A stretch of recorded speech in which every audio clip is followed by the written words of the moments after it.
Hello students, good morning and Jai Swaminarayan to all of you. Today I want to continue our unit for my point of view. In my last period I had completed activity 6. So we will continue activity 7 and activity 7. The following sentence use verbs that are in passive voice. There are many reasons for using passive voice. So one reason we might use passive voice for a verb is that we want to make the person doing the action of the verb seem less important. नीचे दिए गए जो sentence है वो सब में verb क्रियापद का यूज किया है और उसमें पैसिव वॉइस बताया है। बहुत सारे ऐसे रीजन हैं पैसिव वॉइस यूज करने का। इसमें से शायद एक ऐसा हो सकता है, we might use passive voice for a verb is that we want to make the person doing the action of the verb seem less important. एक रीजन ऐसा है पैसिव वॉइस के लिए वर्ब जो यूज़ करते हैं हम, to make the person doing the action of the verb seem less important, वो लगता है कि उसका इम्पोर्टेंट कम, जो वर्ब यूज़ करता है उसका इम्पोर्टेंट कम बताने के लिए भी हम पैसिव वॉइस यूज़ करते हैं। मतलब doer is not important, doer is not important. For example, Jitendra rack the car, Jitendra ने कार खराब कर दी, जितेंद्र रैक द कार। हम एग्जाम्पल देखते हैं, जितेंद्र रैक द कार। दोस्तों यहाँ पे जितेंद्र सब्जेक्ट है, ए V2 वर्ब है और द कार ए ऑब्जेक्ट है। जितेंद्र ने कार बर्बाद की, खराब कर दी। सब्जेक्ट कौन है? जितेंद्र। यहाँ पे वर्ब है, second form of the verb and the car is an object. तो ए सेंटेंस एक्टिव का है, क्यों कि यहाँ पे काम करने वाला, ये जो रैक खराब करने का काम किससे हुआ? जितेंद्र से। तो Jitendra is a subject, okay, और ऑब्जेक्ट है द कार, और ये वर्ब है second form of the verb. लेकिन अगर हम पैसिव में करते हैं, द कार वॉज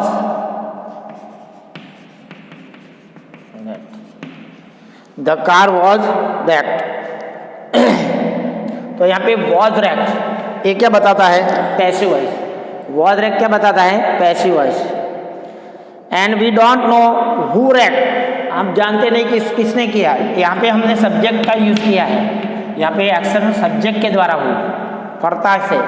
लेकिन यहाँ पे ऑब्जेक्ट इज इम्पोर्टेंट, यहाँ पे ऑब्जेक्ट इम्पोर्टेंट है, यहाँ पे सब्जेक्ट इम्पोर्टेंट है। यहाँ पे सब्जेक्ट मतलब डूअर, यहाँ पे doer is not important, doer का यहाँ पे जरूर नहीं है। कार वॉज रैक्ड, कार बर्बाद हुई, लेकिन किससे हुई ये हम जानते नहीं है। तो यहाँ पे हम पैसिव में जो डूअर है उसका भी इम्पोर्टेंट हम यहाँ पे नहीं जानते, मतलब डूअर का इम्पोर्टेंट इसमें होता नहीं पैसिव में। तो यहाँ पे जो सेंटेंस दिया है, decide if sentences are active और पैसिव, तो आपको क्या करना है?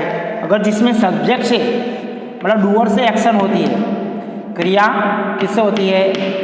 डूअर से, मतलब कर्ता से, तो वो है एक्टिव। और अगर ऑब्जेक्ट्स के द्वारा क्रिया को रिसीव होता है, doer is not important, object से जो क्रिया होती है, ऑब्जेक्ट से क्रिया रिसीव होती है, तो वो है पैसिव वॉइस। तो जिसमें ऑब्जेक्ट को इम्पोर्टेंट बताया है, सब्जेक्ट वर्ब और ऑब्जेक्ट एसवीओ पैटर्न है, तो वो है एक्टिव। और ऑब्जेक्ट दिया है पहले और इसमें वर्ब दिया है, और वर्ब के बाद third form of the verb, to be के बाद V3 दिया है तो समझ लेना कि वो पैसिव है। Understand everybody?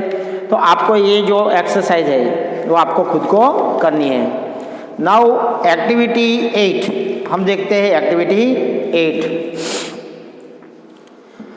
Read this interview with Carl Sagan, a respected scientist, as he discussed his point of view on the subject of extraterrestrial life। यहाँ पे कार्ल सैगन जो एक बहुत रिस्पेक्टेड साइंटिस्ट है, आदरणीय साइंटिस्ट है, as he discuss his point of view, और जैसे कि उन्होंने अपने एक्स्ट्रा टेरेस्ट्रियल मतलब एलियंस की बात है, एलियंस का अस्तित्व है कि नहीं, वो सब्जेक्ट पे, वो विषय पे उन्होंने अपने खुद के पॉइंट्स ऑफ व्यू बताए हैं, खुद का नज़रिया बताया है। एज यू रीड, जैसे आप पढ़ो, underline any words that are new for you, जो आपको कोई शब्द नया लगे तो वो शब्द को आप क्या करो, अंडरलाइन करो। After you read, ask your classmates, use dictionary और ask your teacher for help with words you don't know. अगर आपको कोई शब्द की समझ नहीं आए तो आप आपके कोई मित्र से या आपके टीचर से भी पूछ सकते हो।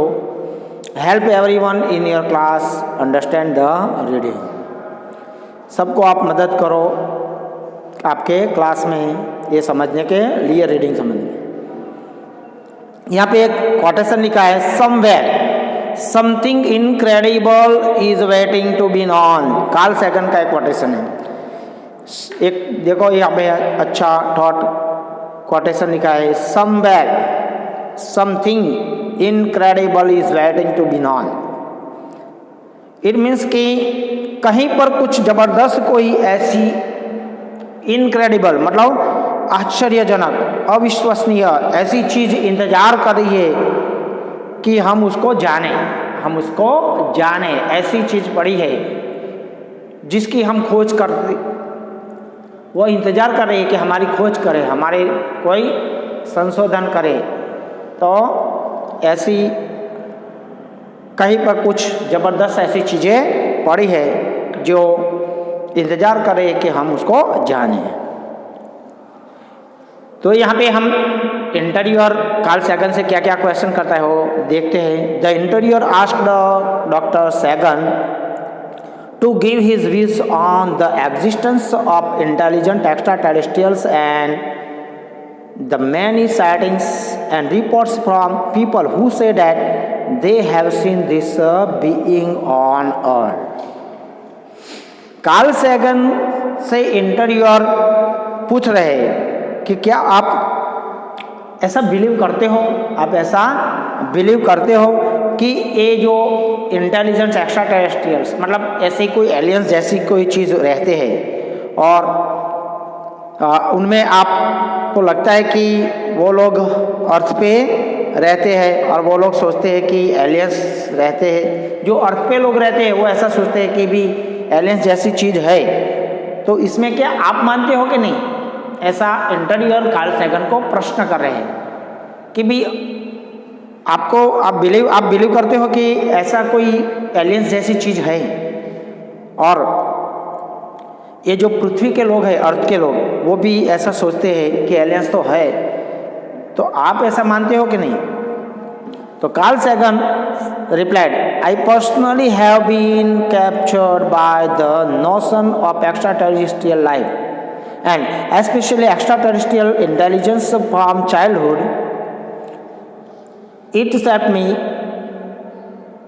shaped me up, and I have been involved in sending spacecraft, no nearby planet, to look for life and the radio research for extraterrestrial intelligence। Carl Sagan कहते हैं कि मुझे अपने चाइल्डहुड मतलब बचपन से ये चीज़, एक जो बात है जो बचपन से एलियंस की बात, वो मुझे मेरे इमोशन में चलती रहती थी, और कि एक्स्ट्रा टेरेस्ट्रियल जैसी कोई चीज़ एलियंस जैसा होता है, बचपन से इसके बारे में मैं बहुत सोचता था। कार्ल सैगन कहते हैं बचपन से मैं बहुत सोचता था और मुझे इस चीज़ों अपने अंदर इन्वॉल्व कर रहती थी, इसलिए तो मैं बचपन से जो नज़दीक के नियर बाय प्लैनेट्स है उसके बारे में मैं जानना चाहता था और रेडियो पे सुनता था और सभी चीज़ों के बारे में मैं ज़्यादा से ज़्यादा इंटरेस्ट भी लेता था। If we found intelligent life on the other planets, it would be an absolutely transforming event in human history. But the stakes are so high on whether it's true or false that we must demand the more rigorous standards of evidence. We have to be very careful. Carl Sagan कहते हैं कि अगर हम aliens it means कि intelligent life को ढूंढ लेते हैं दूसरे प्लैनेट पे, तो ये ज़बरदस्त ह्यूमन हिस्ट्री होगी, ह्यूमन हिस्ट्री ये ज़बरदस्त बात होगी। लेकिन इतना आसान भी नहीं है, क्योंकि वो सच है, सच हो भी सकता है और झूठ भी हो सकता है। बहुत ही ज़बरदस्त सबूत चाहिए, इसके लिए हमें बहुत सी केयरफुल रहना चाहिए। इसके लिए तो हमको बहुत सारा एविडेंस अच्छा होना चाहिए और हमारी बिल्कुल सावधान भी होनी चाहिए। I am frequently asked how could I research for extraterrestrial intelligence and disbelieve that we are being visited. I don't see any contradiction at all. The idea of being visited is a wonderful prospect, but requires the most severe and rigorous standards of evidence. I am frequently asked how could I search for extraterrestrial intelligence and disbelieve that we were being visited. मुझे हमेशा frequently पूछा जाता कि मैं उसमें believe करता हूँ या नहीं, सच में आप विजिट करते हो कि नहीं करते हो, और हमेशा सभी चीज़ों पे सोचता रहता कि हमें उसका एविडेंस सबूत मिलेगा कि नहीं मिलेगा, ऐसा मुझे बार बार पूछा जाता था। The interviewer asked Dr. Sagan to comment on the stories that people have told of being abducted or kidnapped by extraterrestrials. He was asked if those people have provided strong evidence for extraterrestrial having visited Earth. Interviewer ने पूछा कि आपको लगता है कि इस तरह की झूठी कहानियों जो बनाते हैं कि हमने एलियंस को पकड़ लिया था और एलियंस को देखा है, क्या आप मानते हो कि एक्स्ट्राटेरेस्ट्रियल लोग अर्थ पे आते हैं, एलियंस लोग अर्थ पे आते हैं, ऐसा आप मानते हो? Carl Sagan replied, the evidence is almost entirely anecdote. Someone says something happened to them and people can say anything. The fact that someone says something doesn't mean it's true. तो Carl Sagan ने कहा कि भाई सबूत कोई भी कुछ भी बोल दे, कोई आदमी कोई भी कुछ भी बात बना के बोल दे, लेकिन हम उसकी बात को नहीं मानेंगे, उसकी बात को हम नहीं मानेंगे। वो सच तो नहीं हो सकता, ऐसी चीज़ ट्रू तो होती नहीं है। To be taken seriously, you need physical evidence that can be examined by spectacle scientists. For example, a scraping of the whole ship and the discovery that it contains elements that doesn't exist on Earth. यहाँ पर Karl Sagan ऐसा कह रहे हैं कि अगर सबूत के तौर पे कोई कुछ भी कहानियाँ बोल दे तो वो नहीं चाहिए, कुछ प्रूफ तो चाहिए।